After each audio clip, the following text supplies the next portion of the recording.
this the most underrated Thor statue ever? We're gonna find out today.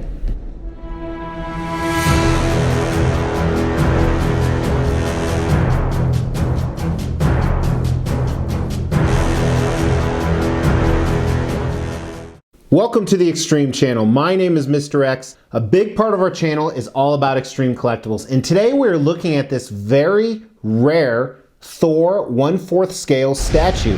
We're gonna try and find out if this is the best Thor statue out there. I definitely think he's a contender. So we're gonna jump in with an extreme review. We're gonna talk about the background information, do a ton of close-ups, look at the paint, look at the sculpt. At the end of the video, we are going to do some close-up video, so you can check that out as well.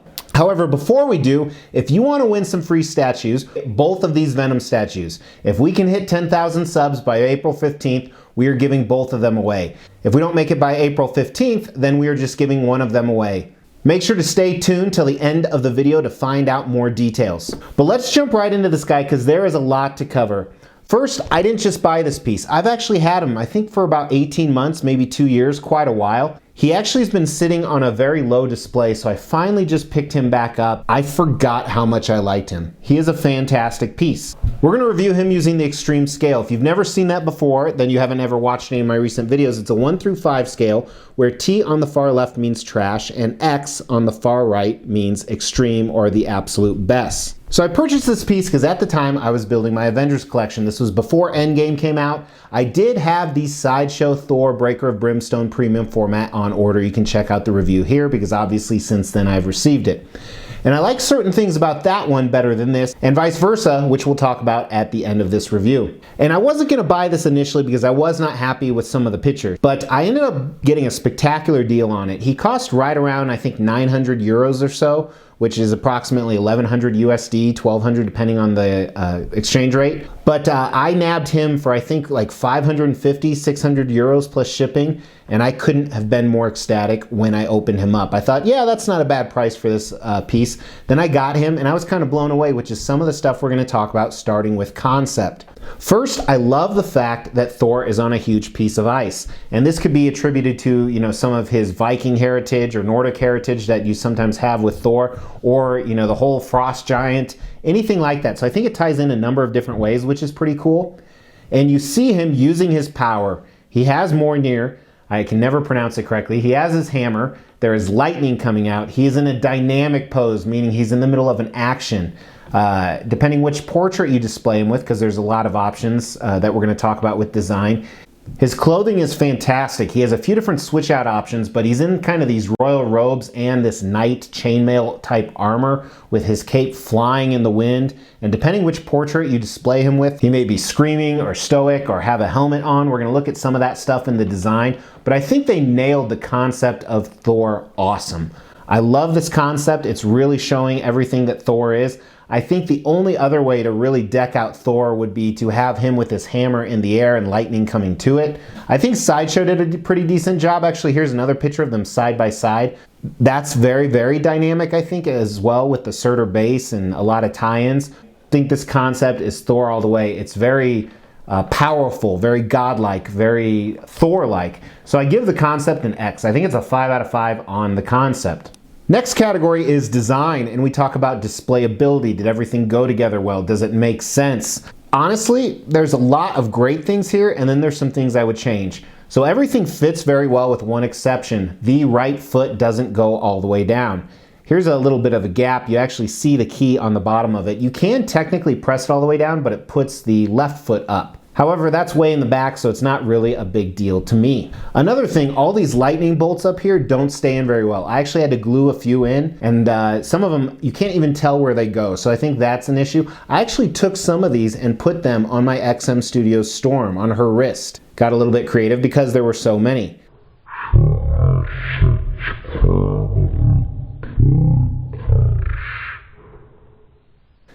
I think I just spit all over here. You can kind of put them how you want, but I like the fact they added the lightning effect. I'm not a huge fan of the paint and sculpt on the lightning, which we're going to talk about. The base has a light up feature too. I've never gotten the batteries, so here is a picture. That's pretty neat.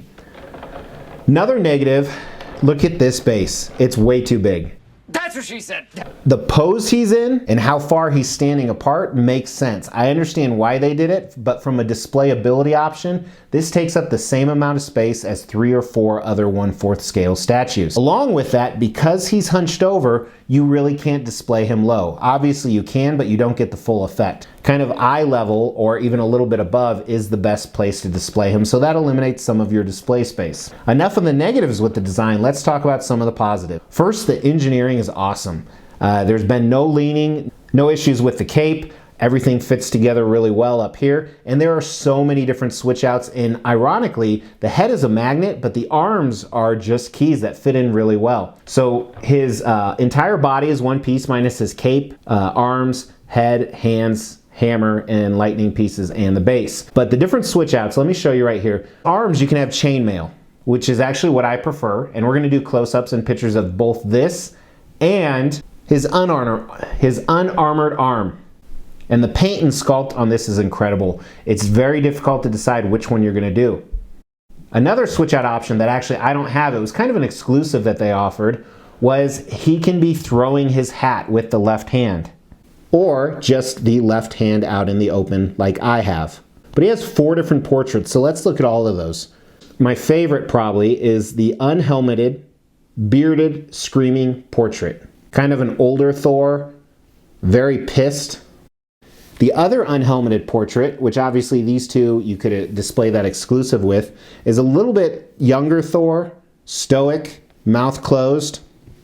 Then essentially you have those same options with helmet. So here is the stoic, non-bearded face with the helmet, and then the screaming portrait with the beard. And there's 2 cape options. One is the exclusive that I don't have, but here's the one that I do have, which I like better. And then here is another picture from Epic Statues with the other cape option. And one thing I didn't show you, both arms obviously have the chainmail and the bare-armed option, but for switch out purposes, I only showed you the other one. I prefer the paint and sculpt on the bare-armed, but I like the concept of the chainmail one. So a lot of really cool things with the design, a lot of things that limit the displayability of it. So I think overall, I think the design gets a V. It's very nice right in the middle. Although I think one major problem this design has is so many of the switch outs are so cool you just don't know what to display. Now we're going to dive into paint and sculpt. And of course this is a Franco Carlesimo piece, so you already know what the sculpt's going to be. But the paint is fantastic on this too. So let's start with this giant iceberg. It is really cool. It is really cool. I think the only thing that I could have improved on it, the sculpt is awesome. I think the texture is perfect. The different colors of blue. I think it would have made it look a little bit dumber if it was more transparent or translucent. But I think that would have made it look more like ice. But otherwise, very cool, very well done. I love the huge crack in the middle that his hammer has caused. We didn't really look at that with concept. And speaking of his hammer, awesome job on that. Very detailed, very accurate. Has both the Thor symbol and the Thor phrase on the other side. Check out the lightning bolts. I've never seen any statue company do lightning bolts before. I've never seen any statue company do good lightning bolts before. It's a sad fact. And this is no exception here. Some are darker, some are more transparent. They look okay. Let's look at his boots. I'm not sure if I'm a fan of the boots. The sculpt is great. I like the texture they used in them, and there's a little bit layering on the color, especially near the boot. You see almost like some white snow on it and some white snow on the top of the knee pads. The metallic rings around it look great.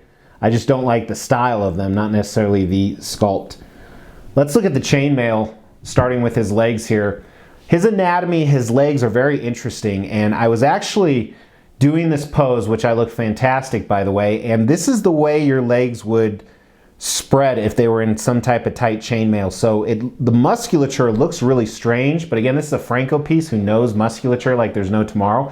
I think this is pretty accurate, and I think the chainmail on top of it is amazing.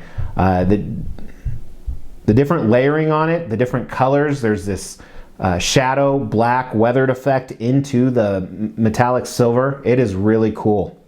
Even cooler though are kind of these ceremonial robes. On the inside, and this gold trim all around it without the texture, but there's some stitching on it. Very cool, very well done. Then the gold trim also goes on the inside of the back here. Take a look at the leather belt. More red stitching on the side of this. Some nice wear. The paint on this is fantastic. Check out his side. He's got this red stitching on the side as well. And then the front of it, armored chest plate with, it's kind of a mix between armor and ceremonial king type robes. And the paint is just a 10 out of 10 on this. So I think you know where I'm going to score that. Let's look at the musculature on his arms under the chainmail. Fantastic. Very similar to his legs, but you can see a lot more of the anatomy. Let's look at the bare arms. These are fantastic. Not only the sculpt, but look at this paint job. Now, one thing a few people have noted is some of the red colors in the skin. And initially, it makes you wonder, but he's fighting on a giant ice cube. So I think the coloring is correct. It's not your typical white guy skin color, but look at the colorization in the veins, and not only the colorization, but the sculpt all around this. This is crazy. And it's almost roided out like you would think of with like Bane, but I think it's appropriate for Thor. His cuffs that hide the seam lines for his wrists, very similar texture to his suit. Check out his hands, very cool. Same coloring. That's one thing I like. They match the coloring all over, and you'll see that on the portrait in a second. But before we look at that, look at the cape. This flow of the cape and the engineering of it is awesome. Looks like the power from the hammer made it fly back. The shape, the design, and I love this red, maroon, and the black shadowing they added into it. No texture on this, which I like. Now let's start with my favorite portrait. This is amazing. As I said earlier, very Franco Carlesimo. I think the one thing I would change about it is I think the hair could have been a little more detailed with some more strands in there. And you'll see that on all four of the portraits. I like the flow of it though, but look at the face. So much going on here. The expression around the eyes, the nose, how it's crunching together. The hair on his beard and mustache is fantastic. And I like the fact it's a little bit different color than his hair, darker. And he has that same red coloring mixed in with the skin on his neck, on his head. Really shows the rage and power. The inside of the mouth is fantastic. One of the best paint jobs I've ever seen on a statue, to be honest. With the exception of the eyes. The eyes are very average. Here's close-ups of his unhelmeted, unbearded, closed mouth portrait. A lot of the same, but as I said, just more of a stoic expression. He's not as angry. Now here he is with his helmeted portraits, and the faces are exactly the same as the ones we looked at without the helmets. So we're really just looking at the helmet here. I like the rustic color on this. There's kind of these splotches of black. I'm definitely a fan of the bearded portraits, but I think all of them look great. And many times when you buy a statue, it looks much better in person. This is times 10. It really is. I hope the camera's picking up as cool as it is, but I honestly think I have to give the paint and sculpts an X. I think they're a 5 out of 5 on this piece. Makes it incredibly underrated. And you know, initially when these came out, I think there were some people that were trying to sell them off and they couldn't. I don't know if they ever did. You know, it does take up a lot of space. That is a big negative for some people. Sometimes that's more important. But I think it's the best Thor out there. And for value, especially what I paid, let's go ahead and talk about that. They only made 60 of these. So they're very rare. It's very unique with all the switch outs, the chainmail aspect of it, the huge ice base, the fact he's displaying his power like this. There are a few other Thors with that kind of action dynamic pose. So on the value, I give the value a W, honestly. If you can get this for $1,000 or under. Now the cool thing about this is I think this is downgraded by some people because there are some great Thor statues out there. The Sideshow Breaker of Brimstone, the new XM Studios one right here, that looks amazing as well. That's the cool thing is I think you really can't go wrong with a lot of the Thor statues. So because of the competition, I think that this justifies this to be a rail statue. It's not a grail, it's not an X score, but it's a 4 out of 5. I think if the displayability was better with the base, then it would make it an extreme. So if you want to get into that Venom statue contest, we're gonna launch a video when we get to 10,000 subs, which should be very soon. But for now, go ahead and comment below what your favorite Thor statue is. Make sure you like, and if you have not yet, hit that bell and subscribe to this channel because there's tons of cool stuff like this, both old and new, that we review daily. Every day we put something out new. But thanks for watching, guys.